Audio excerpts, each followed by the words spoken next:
Hello my beautiful watchers and welcome back to Lost in Adaptation. Today we're looking to see how well the movie Eragon tied into the book of the same name. Said book was the first of the Inheritance trilogy, later renamed the Inheritance Cycle after a fourth book was needed to finish the series. They were written by a young man named Christopher Paolini who was barely 15 when he started writing it. Now you would think a novel written by a teenager and self-published by his parents would have a lifespan similar to Rebecca Black's Friday, but Eragon actually gained enough of a fan base to be picked up by an actual publishing company, and the movie rights were procured a mere 3 years later by 20th Century Fox. I've had quite a few requests for Eragon since I started. Not having seen it for myself, the reputation that preceded it had me convinced this film had a big old in-name only clause waiting for it, but I have to admit, to my surprise, it didn't even come close. If you've seen my beginner's guide, you'll know that my feelings towards the book are mixed at best, and for honesty's sake I should admit that that probably helped to soften the blow a little when it came to inaccuracy in the film, but even taking that into account, I'd like to think that I'd still be of the opinion this adaptation receives just a little bit too much hate. Just to clarify, as usual, my grudging compliments are just referring to it as an adaptation, not a film. In regards to that, I have been listening to your feedback that some people might want to hear a little bit more about my feelings on the film before I go into the book, so here's a very quick summary. The creators of Eragon join a regretfully long list of filmmakers who don't seem to realise that having a shit ton of CGI does not relieve you of the responsibility of including other useful movie-related things like character development, compelling story arcs, and a world where everyone has a consistent accent. They also haven't quite caught on to the fact that sticking your actor in front of a green screen and pointing a hairdryer in his general direction isn't in any way convincing to their audience. I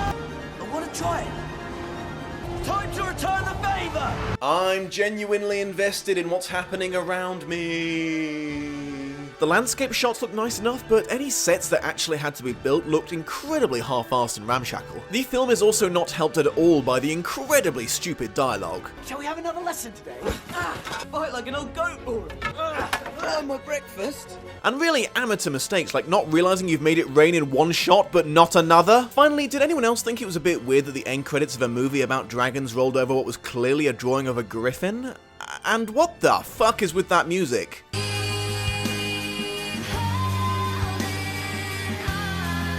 You're really screaming fantasy adventure with that choice, aren't you guys? The movie Eragon is pretty much instantly forgettable, and while that is disappointing, I do have to remind you there are worse things a film can be. Okay, now we can talk about the book. Let's see, things they got right. Allegasia, the made-up sounding name for the made-up land, that's in the book. Arya the elf getting ambushed while transporting the stolen dragon egg, the wall of fire that surrounds her, her friends getting killed, and her teleporting the egg away to stop it from falling into enemy hands. Eragon living on the edge of a mountain range called the Spine that has a dark, superstitious reputation. Saphira being a blue dragon with blue eyes hatched from a blue egg. I suspect I can guess the author's favourite colour. Brom's backstory of being a former dragon rider whose dragon is killed and who later tracks down Morzan, one of the evil dragon riders who helped the king take over and killed him in one-on-one combat. The circumstances of his ultimate sacrifice are changed somewhat, but that he died saving Eragon's life was in the book, as was the diamond tomb Saphira makes for him. Durza, the red-headed overpowered shade, is pretty accurate to the book character, although that's not really that hard considering he's a one-dimensional villain in both. They keep the original book description of shades being dark spirits that have consumed a magic user's soul and taken over his body, now killable only by a stab straight through the heart and nothing else. A good likeness to the book is Saphira taking Eragon away from home to save them from the Razak so he couldn't be there to protect his uncle. Eragon blaming himself and Saphira for his uncle's death is an important part of his character. Quite a few dragon-related abilities made it from the book to the film, for example, them being able to delay themselves hatching from their eggs indefinitely if they choose to, and, like her book counterpart, Saphira appears to have some sort of genetic memory of all the dragons that came before her, as she clearly knows much more about the world than Eragon does right from birth. Interestingly, this magical knowledge isn't questioned in either the book or the film. Brom's sneaky use of magic to start fires, and Eragon instinctively using it to explode his attackers even without training. The following description Brom provides about the draining effects of magic on a person and how trying to use too powerful a spell too soon could be fatal, and the clever way that magic ties into the ancient elven language used in this world. Murtag's plot twist of being the son of Morzan, along with his hatred of his evil father. Also the scar he has on his back from the time his dad lobbed his sword at him for being too noisy. That Murtag didn't even show up until about 2/3 of the way into the story is true to the book, and it's a very good example of how loyalty can sometimes harm a movie, not help it. I'll come back to this later. Ashahad's ethnicity was not, as you would be forgiven for assuming, an attempt by the filmmakers to diversify the cast, as he was black in the book too. So, at this point, if I've been doing my job correctly, you might be wondering, gosh, is this actually a loyal adaptation? No.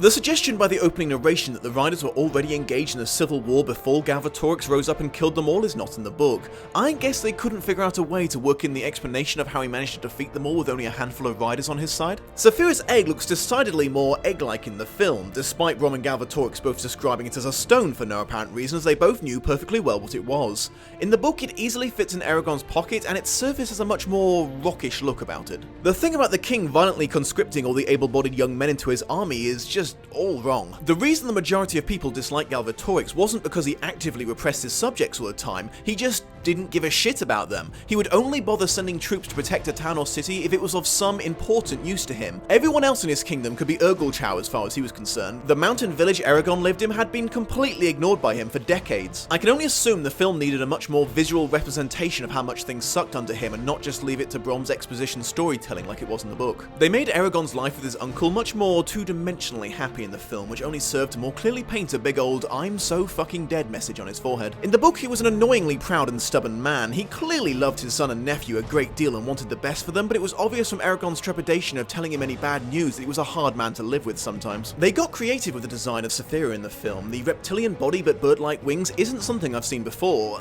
Unfortunately, as much as I hate to naysay trying something new, it's made very, very clear in the book that Saphira has the more traditional dragon wings with membranes like a bat. In the book, her growth is fast and consistent from start to finish. It's mentioned that dragons never stop growing their whole lives, which is why it's a bitch to make armor for them. Slightly bizarrely, in the film she grows up and starts talking all in one go. You have got to wonder what dragon sex ed videos must be like. You're going to be noticing some changes to your body soon. Don't worry, this is perfectly normal and it will only last a few seconds, then you will be a full-fledged adult and able to go about your day. In another confusing choice, they also made it so she was apparently born pre-named instead of Eragon going through a bunch of dragon names with her until she found one she liked. As book Eragon didn't know that she was female for quite a while, I can only assume that her internal voice was not clearly effeminate like it was in the film. I wasn't quite sure what category to put the Razak in, because while they were in the book and described as not being human, it was a lot more subtle originally. Plus they could talk, and it's definitely not confirmed if they were a species in their own right or a creature summoned by magic like in the film. The fortune teller is another character I wasn't quite sure how to classify, as she was in the book but nothing like she appears here. The film made her out to be a run-of-the-mill, mysterious and weirdly sexy gypsy woman. In the book she was strange but in a completely different way.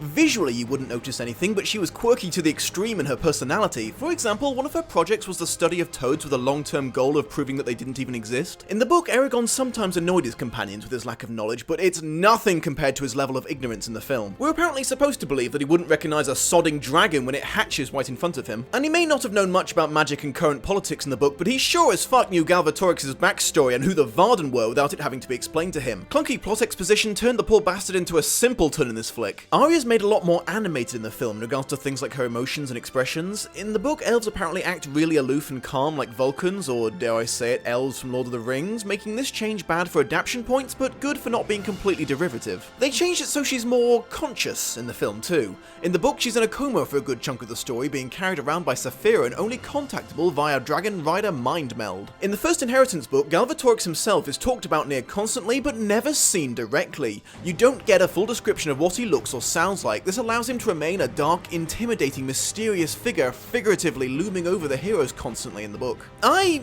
understand the film's choice to actually show him right from the get-go, but it does, in my opinion, humanize him greatly, therefore diminishing him as a villain. Despite still having a similar origin story to his book original, Murtagh could not be more different personality-wise. Book Murtagh was the epitome of anti-hero, being forced into helping out through circumstance, but always harboring his own agenda. When he originally saves Eragon and teams up with him, he's pretty much just doing it to spite the Razak and the king, and he only travels with him to the mountains because it's pretty clear that Eragon won't make it on his own. Right up until it becomes completely unavoidable, he is dead against meeting with the Varden because he's convinced, correctly, that they would react quite violently to him. When he turns up in the film, he seems positively giddy to take Eragon to see them, suggesting that he was somehow unaware of the possibility that they might take issue with him being the heir to one of their most deadly enemies. The film does him another disservice in that it was him who put an arrow between Durz's eyes, not Eragon, who had just had his ass handed to him in a sword fight. In the book, Eragon had a very strong moral compass that would often get him into trouble. He also struggled to back down from a fight, even the ones he couldn't win. This makes the part of the film where he and Brom see a group of people being murdered by Urgals and do absolutely nothing to help them, and instead it cuts straight to a comedic sword fighting scene with upbeat music and pratfalls, both a failure as a film and an adaptation.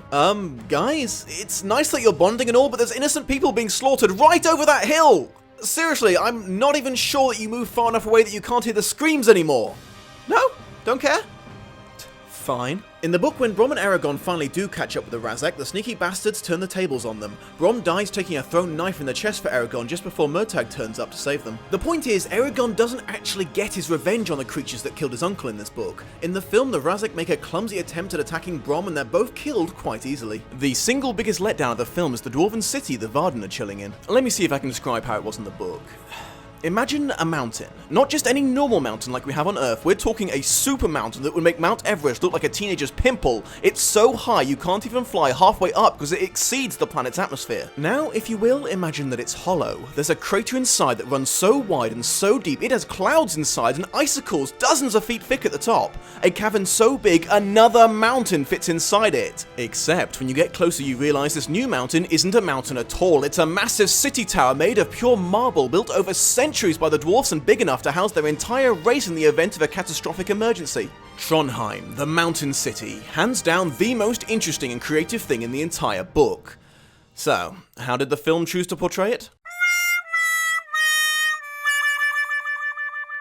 The Urgles are yet more evidence that if it couldn't be done with CG, the filmmakers would inevitably half-arse it. In the book, they range from about half the size of a man to slightly larger depending on their species, and barely look human at all, having warped animal-like features and limbs of unusual length. In the film, the Urgles were just the first wave of invaders into Trondheim, followed by the King's army. This is in direct contradiction to the book, where they made it clear that if Galvatorix and the Urgles combined forces, they could easily snuff out the Varden and the dwarves without breaking a sweat, so it was lucky that Galvatorix wasn't ready to move on them yet, and it was just the Urgles attacking. In the book, it's explained that this is multiple clans that would usually be fighting each other working together because Durza was uniting them through some sort of dark spell or sinister influence. When Eragon kills him, the Urgles instantly turn on each other and wipe themselves out. The film's inclusion of the royal army in the final battle means they couldn't use this ending. What's far, far worse is how they get around this, namely, they just fucking ignore it. Seriously, you see the start of the battle, you see the Varden getting overwhelmed and torn to shreds by the far outnumbering enemy, then the focus stays on Eragon's aerial battle with Durza for a while, but once that's concluded, it cuts back and,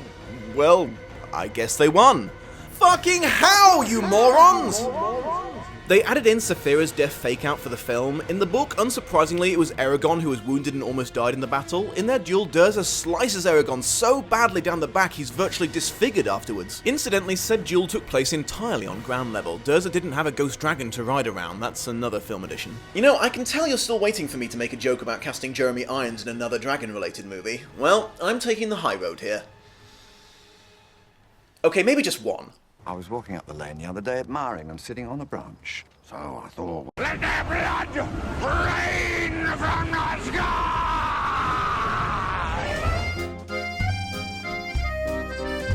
In the film, Eragon's uncle is dead on arrival. In the book, he's unconscious and covered in chemical burns, but still alive. This results in Eragon's first moment of admirable courage and determination being completely cut out. Saphira tries to fly them both to help, but grows too tired, so Eragon, despite being torn half to shreds by his first flight with his dragon and exhausted beyond belief, drags his dying uncle countless miles to a healer. That all turns out to be for nothing as the poor bastard dies anyway is another cornerstone of Eragon's early character development, and damn it, they need all they can get with that bloody cardboard cutout of a hero. Okay, so going back to Murtagh yet again, in the book they could get away with his late arrival because there's still several hours of reading left before the finish. Plenty of time to include a rich backstory and even give him some character development of his own as he takes on the role of Eragon's protector, then gets sick of having to save him all the time, finally reveals his lineage to him, tries to avoid meeting the Varden, chooses death or imprisonment over trusting them with his secrets, and finally becoming part of the team just before the start of the final battle. The film, having barely 30 minutes of runtime left and still needing to introduce yet more characters and cover the final battle, skipped over anything that could make you give any kind of a crap about this character, leaving you with a guy you can't help but forget about the second he's off screen. Okay, where were the dwarfs? I'm pretty sure there were supposed to be dwarfs in this. Is this guy supposed to be a dwarf? I mean, he has a Scottish accent and a big beard, but he's not very short looking. You couldn't even stick Eragon on a box for a few shots to establish there's dwarfs in this world? Or, I don't know, have him acknowledge their dwarf status verbally? You had him vomiting out all the rest of the plot exposition in this bloody film. The film mentioned the connection between being able to do magic and knowing a thing's true name in the ancient language, but it neglected to mention that every person has a true name as well, possibly unknown even to them, but if you could somehow learn it, you would get complete control over them. This is quite important in the sequels. Another interesting but overlooked tidbit is that if you attempt to lie in the Elven language, you die. This is one of the reasons elves are so weird compared to humans. No, baby, you look great.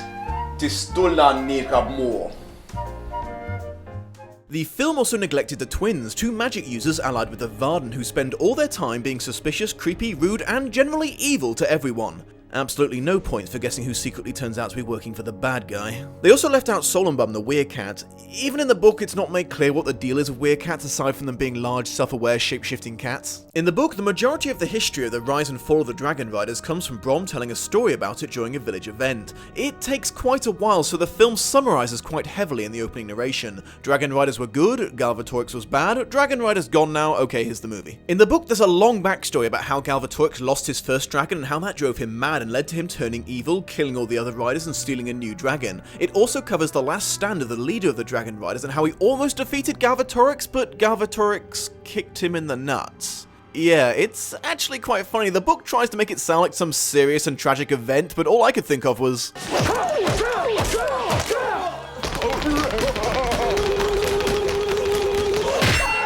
Oh, and incidentally, in regards to Brom's opening narration, after the incredibly rushed history at the start, it kind of outstays its welcome and just keeps on describing shit we can actually see for ourselves now. Odd choice, that. Getting back on subject, and on a more serious note, I'm confident in saying that what they left out almost certainly outnumbers what they actually included from the book by a vast margin in this film. There's chapters and chapters about Brom and Eragon's training, their travels, an incident involving a sudden gale almost killing Saphira, them losing the trail of the Razak because they went airborne, finding a flask of acid that might lead them back on track, going to a coastal town and meeting an old friend of Brom's, breaking into the public records there.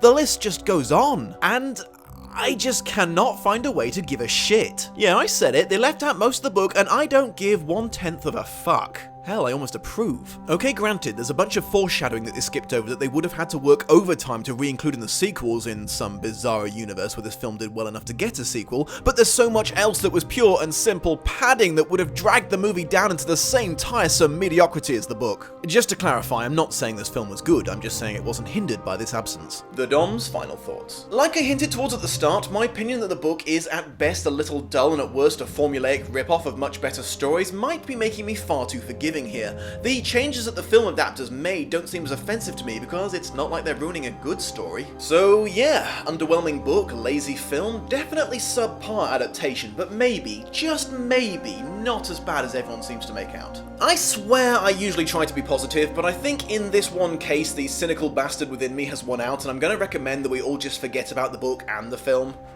Hey, I just did. That was easy.